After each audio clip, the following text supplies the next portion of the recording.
Iniciando aqui mais uma mini aula de terraplanagem, projeto e execução, e sempre dizendo, repetindo que as nossas mini aulas têm o objetivo de levar a nossa experiência de cerca de 35 anos fazendo projetos de terraplanagem e mais do que fazendo projetos, mas conhecendo patologias decorrentes de projetos de terraplanagem com falhas de projeto e, consequente, falhas de execução de obra.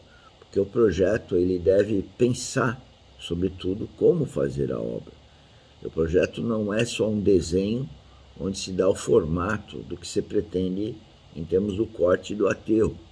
Um projeto ele deve conceber desde a topografia, sondagem, coleta de amostra, ensaios de laboratório, os dimensionamentos necessários e também o processo executivo dessa terraplanagem.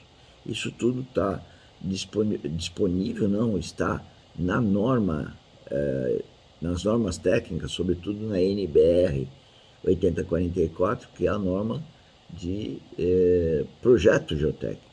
E lá está, então, como deve se projetar e, consequentemente, executar uma escavação e um aterro. Bom, na nossa mini aula de hoje, nós vamos falar de chuvas, né? E o que acontece com os parâmetros geotécnicos. Então, o que nós fazemos? De novo a sequência. Eu tenho a topografia, eu faço a sondagem e tem que ter um casamento perfeito entre os pontos de topografia, as coordenadas e a altitude, né? A cota, a elevação, e as coordenadas em planta, de tal forma que o ponto de sondagem da cabeça, do topo, no nível terreno da sondagem, seja perfeito, né? E eu falo perfeito mesmo, senão isso leva a erros. E aí depois, então, a sondagem é feita a partir daquelas coordenadas, e aí então você sabe as diversas camadas que você encontra no subsolo e vai definir essas camadas e vai associar outros furos com o mesmo tipo de solo, definindo então os tipos de solo que você tem.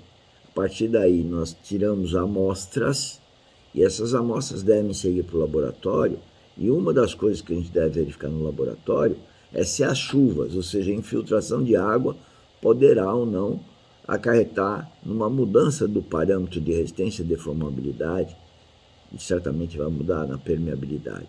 Então, o que acontece? Eu pego um corpo de prova de uma região, de uma camada representativa, tiro uma amostra, né, vou no laboratório e faço chover, vamos dizer assim, na amostra, ou seja, eu infiltro a água nela, eu percolo a água por ela.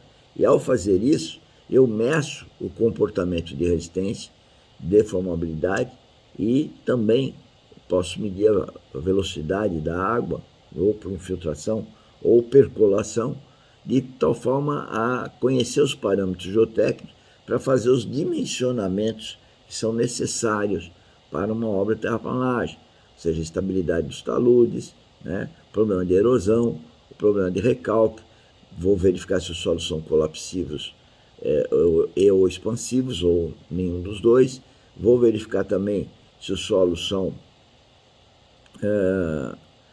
se eles são mais erodíveis ou menos erodíveis, sabendo se eles são lateríticos ou são saprolíticos, ou seja, com as amostras eu vou conhecer quem é aquela massa de terra, aquela região de terra, aquele maciço de terra. E aí, então, é isso que nós queremos apresentar nessa mini aula, para não termos problemas como esse, né? Então, nós tínhamos aqui, nesse caso, um muro de arrimo.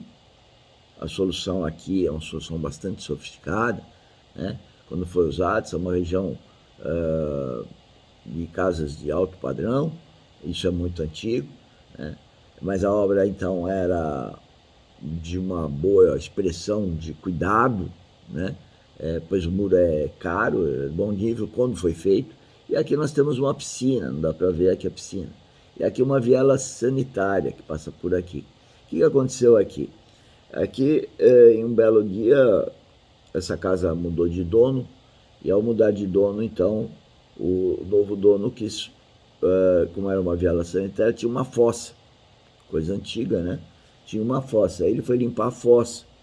E a hora que ele limpou a fossa, ele voltou a alimentar a infiltração de água aqui. E o vizinho de baixo começou a edificar e tirou algum solo aqui no pé do talude. Então, dois fatores acabaram gerando aí tanto a infiltração de água, aí pela fossa séptica, né? Assim como o vizinho fez uma escavação na parte de baixo, que não era um terreno ainda que não tinha uma habitação. Ele iniciou a obra de uma escavação, pequena escavação, para poder fazer a casa dele aqui embaixo. E isso trouxe então essa ruptura.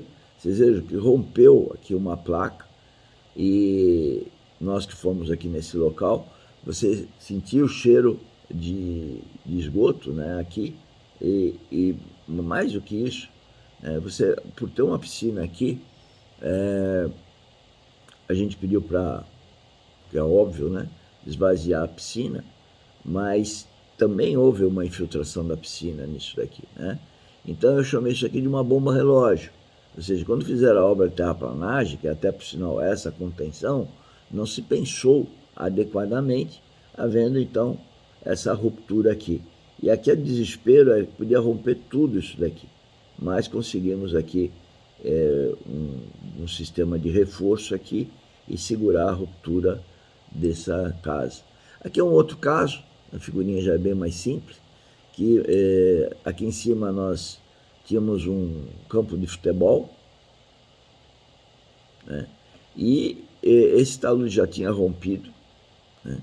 E para corrigir essa ruptura aqui, vocês podem ver que está uma grama bonitinha e tal, né? Nós falamos para o proprietário que devia de fazer uma drenagem no campo de futebol, ou contar com que toda aquela água ia infiltrar por aqui, né?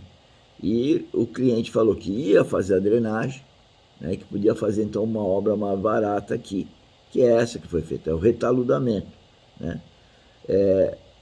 Foi feito o retaludamento, mas a água que vinha do campo de futebol, né, não foi tirada, portanto rompeu, né? Houve uma ruptura, porque é uma obra de terraplanagem que já desde o começo foi feita errado, porque esse campo de futebol, ele pega muita água, é lógico, um campo de futebol, e ele devia ter um bom projeto de drenagem interna do campo de futebol, para que esses taludes que estão ao redor do campo de futebol, e aí a foto é uma parte deles, eles tivessem, então, não tivessem o ataque, vamos dizer assim, dessas águas que estavam infiltrando na crista do talude, né? Mas isso não foi feito nem na obra inicial e nem quando nós fizemos essa intervenção. A pessoa falou, a engenharia do proprietário aí falou que ia fazer a tal drenagem, e nós escrevemos no nosso relatório que eles iriam fazer a tal da drenagem, não fizeram a tal de drenagem, caiu de novo, né? Então, a questão de chuvas e a questão de drenagem interna é o ponto que a gente está destacando nessa mini aula. E aproveito e peço para vocês conhecerem o nosso canal YouTube, se inscreverem, quem não se inscreveu, conhecer em todos os nossos vídeos as atividades da academia, e a primeira dela é um link do nosso grupo do WhatsApp, para que você vá lá e agende reuniões, que todo dia às 16 às 17 eu estou disponível para um workshop e tirar dúvidas de tudo que nós temos como trabalho aqui na academia.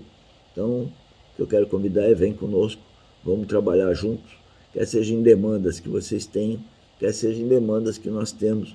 O importante é ter a comunhão e trabalhar junto nesse empreendedorismo geotécnico, né? Que a gente quer é passar os nossos conhecimentos e queremos também conhecer os seus conhecimentos para que a gente possa integrá-los e, em comunhão, resolver os problemas, tá bom?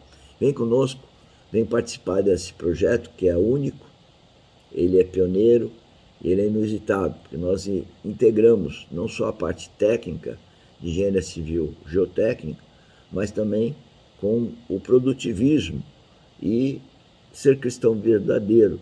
E a medida que eu falo ser cristão verdadeiro é ser um novo nascido e ser guiado pelo Espírito Santo.